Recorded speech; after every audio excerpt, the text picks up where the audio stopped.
semua, balik lagi di Berita Baik. Karena udah cukup lama ya, gue nggak ngupdate Berita Baik dan harusnya dalam berapa hari dari video ini rilis atau gue nggak tahu video ini akan rilis sebelum atau sesudah kita nanti ada live streaming tentang mental health.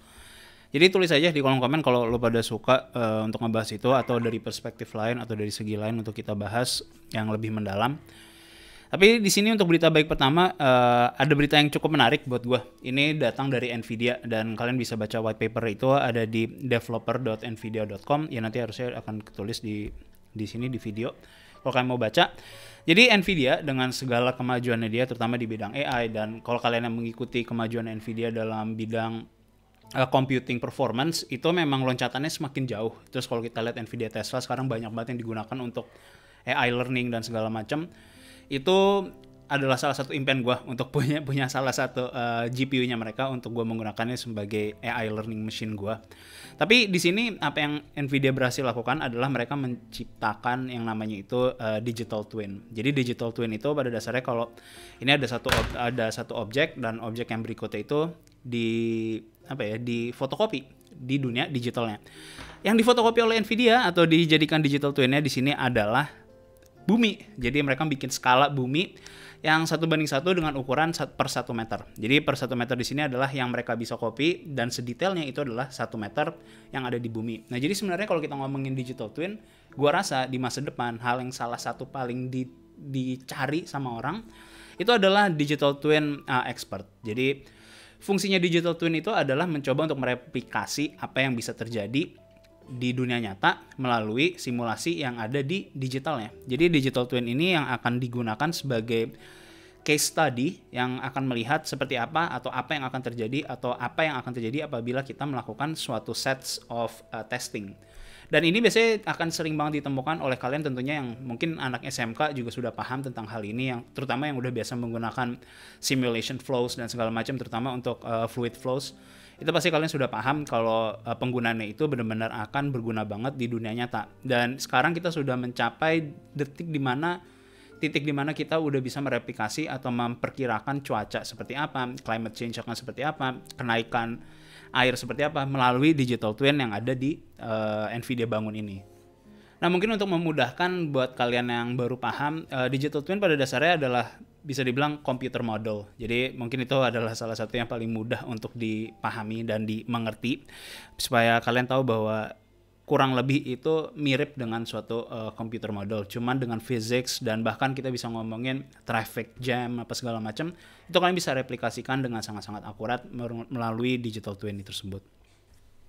Nah buat kalian yang punya perspektif yang mirip dengan gue yang mikir bahwa universe kita saat ini adalah suatu simulation and we're actually building another simulation in the case of twin digital, gue rasa mungkin kalian akan melihat ini sebagai suatu titik kita mendekati singularity di mana suatu simulasi itu menciptakan another simulation. Kalau mereka sudah bisa digital twin itu mereplikasi apa yang beneran ada di dunia nyata in a case by case level atau bahkan sampai ke ukuran atomic level, itu mungkin masih akan jauh. Kita akan mencapai itu di next singularity yang menurut gue pribadi akan tercapai pada suatu saat. Cuman kalau memang itu terjadi berarti kan kita menciptakan suatu simulations. So whatever is in the Matrix atau di film The Matrix itu kemungkinan besar ya bisa terjadi atau tercipta di mana programs itu atau kita sebenarnya sebagai manusia juga adalah cuman running codes doang, algorithms and everything else. Itu yang menurut gue ngebuka berbagai topik philosophical questions yang cukup menarik. Jadi kita baru sampai ke ke skala 1 meter doang yang bisa ditranslate. Jadi ini menurut gue adalah berita yang sangat-sangat baik dan patut untuk lu baca. Nanti link detailsnya akan gue taruh di deskripsi. Berita baik kedua ini gue rasa datang sebenarnya sih bisa dibilang berita baik bukan dari segi teknologi, tapi berita baiknya adalah bahwa sepertinya kalau kita ngeliat sekarang itu the big fast food companies itu mulai mengeluarkan propaganda di berbagai media. Mungkin kalian mulai membaca, terutama di media luar ya, kayak yang lambangnya M, itu mereka merilis bahwa mereka kan memprefer untuk menggunakan automation. Jadi mereka bilang kalau shortage of workers atau pekerja karena terbatas banget jumlahnya, mereka akan larikan ke automation. Ini yang gue rada bingung sebenarnya. Sebenarnya kalau kita lihat dari perspektif tersebut, kalau ini perusahaan-perusahaan ini, kan kita harus ke mindsetnya mereka nih. It's capitalism, right? So, yang paling penting adalah profit dong. Kalau mereka sudah melihat kalau memang robot automation ini bisa menggantikan manusia dan mereka mendapatkan profit yang lebih besar, it's that easy bahwa mereka akan, yaudah, mendingan di let go aja semua manusia dan digantikan automation. Jadi kalau mereka mencoba untuk ngebangun suatu propaganda dengan menakut-nakutkan orang-orang yang bekerja ini untuk supaya bisa nerima gaji yang lebih rendah dari yang mereka harapkan, ini kan cuma propaganda jadinya kan. Kalau mereka sebenarnya juga nggak mau ganti ke automation, mereka lebih prefer karena manusia itu masih lebih murah daripada mereka ganti semua sistem yang misalnya ada di US untuk menggunakan robot untuk menggantikan semua manusia. Kalau itu emang beneran viable bagi mereka, ya udah, mereka akan secepat itu akan ganti dan switch, semuanya akan dilepas untuk manusia-manusia ini. Yang gue bingungkan adalah propaganda ini kan berarti mereka udah mulai desperate nih. Mereka desperate banget untuk sampai menciptakan suatu propaganda biar orang-orang ini mau nerima bahwa wage mereka itu benar-benar ditekan sebisa mungkin, bahwa gajinya mereka tuh serendah mungkin supaya mereka terima. Karena mereka takut bahwa kalau mereka minta gaji yang terlalu tinggi, mereka akan dipecat atau diganti gitu loh. Jadi ini balik lagi kita udah mulai ke tahap ya, arah tahapnya cyberpunk, di mana kita melihat adanya suatu growing concerns between big corporations dengan masyarakatnya dan kelas-kelas yang di bawahnya. Jadi gue sih percaya dengan apa yang Marxist bilang bahwa socialism itu akan tercipta setelah capitalism. Jadi kalau capitalism itu udah benar-benar terlalu bobotnya terlalu besar, ya simple ya, gue mempermudahkan adalah bahwa ujung-ujungnya orang akan lari ke socialism. Jadi karena kalau kita melihatnya seperti ini, automation itu akan masih jauh banget jaraknya, atau bahkan benar-benar masih lama banget sampai kita menemukan hal tersebut. Dan kalaupun hal tersebut tercapai, orang-orang yang bakal bisa beli makanan tersebut itu juga siapa? Kalau orang-orang banyak yang nggak bisa kerja dan nggak mendapatkan uang, kalau nggak ada yang namanya universal basic income. Jadi kita harusnya menciptakan suatu alat produksi yang bisa dinikmati oleh semua masyarakat kan.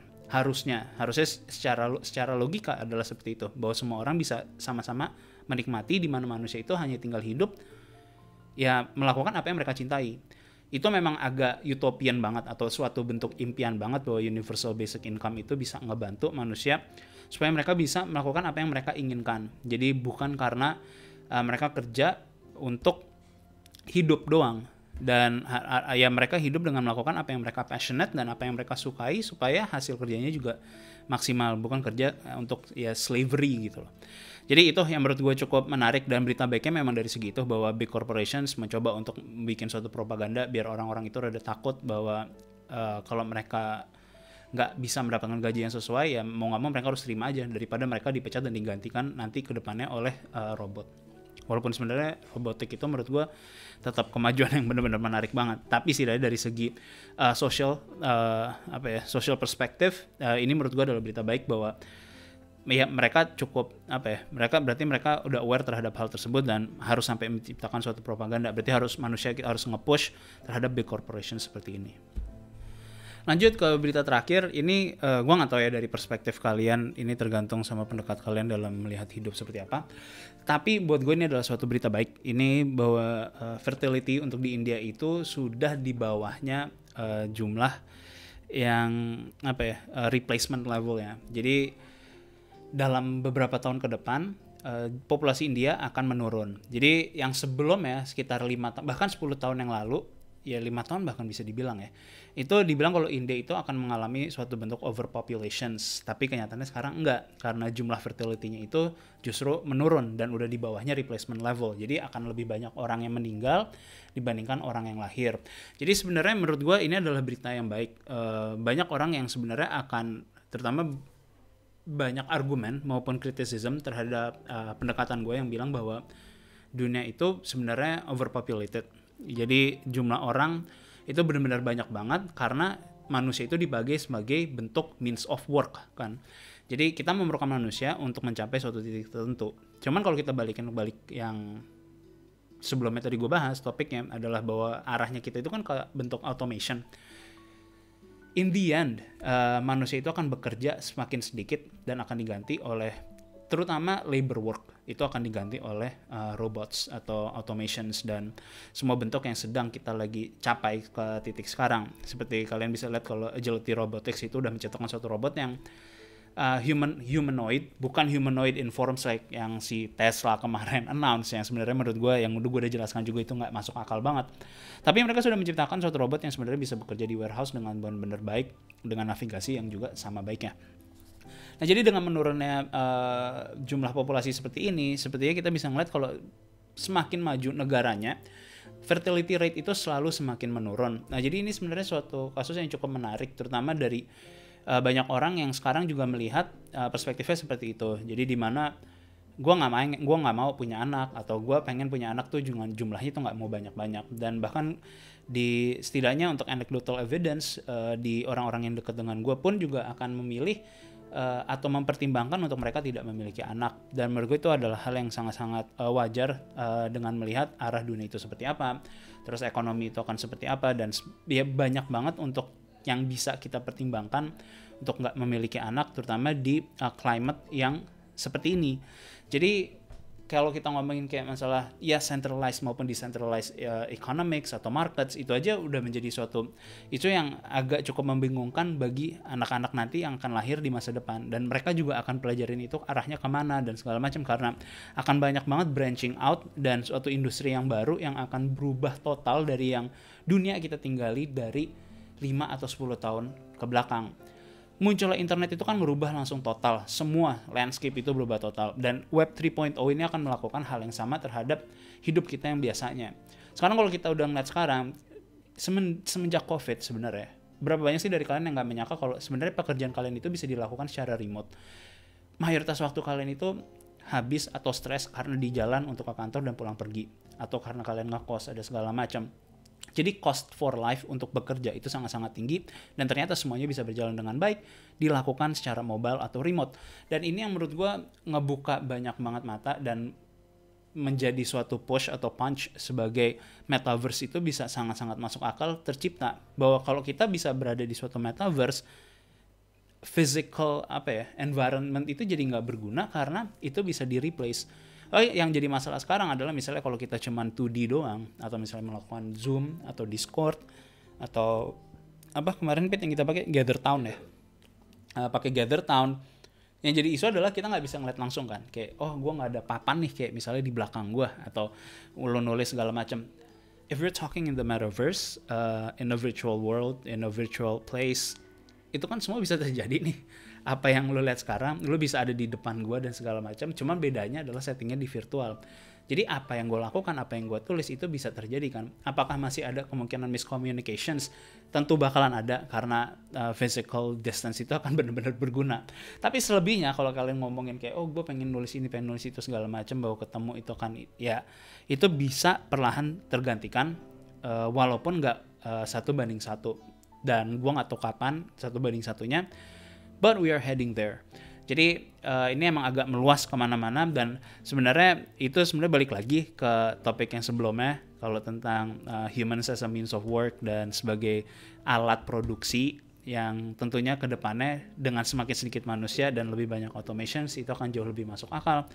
Dan kalau kita melihatnya ke arah sana, ya buat gue pribadi itu adalah suatu berita baik bahwa suatu negara memang akan seperti itu, melalui hal proses seperti itu, di mana saat mereka semakin maju jumlah orang populasinya itu akan semakin menurun, karena ya mereka udah nggak membutuhkan lapangan kerja yang segitu besarnya. Jadi sekarang setidaknya buat gue ini adalah berita baik, dan gue harap banyak negara yang mengimplementasikan, di mana nggak terlalu jauh, di mana fertility rate itu sangat tinggi tapi jumlah orang yang meninggal itu rendah, yang akan menciptakan overpopulations. Dan kalau kalian pengen gue ngebahas topik tentang kenapa, mungkin itu akan kita bikin ngobrol santai tentang apa sih pilihan untuk nggak punya anak, milih punya anak lebih sedikit, milih untuk punya anak dan segala macam. Ya nanti bakal ada di ngobrol santai, paling ya sama gue sama David kayak biasa, dan kita ngundang teman kita juga yang kita kenal yang punya perspektif yang berbeda untuk kita ajak ngobrol. Jadi sekian dari gue Sony, and see you guys next time.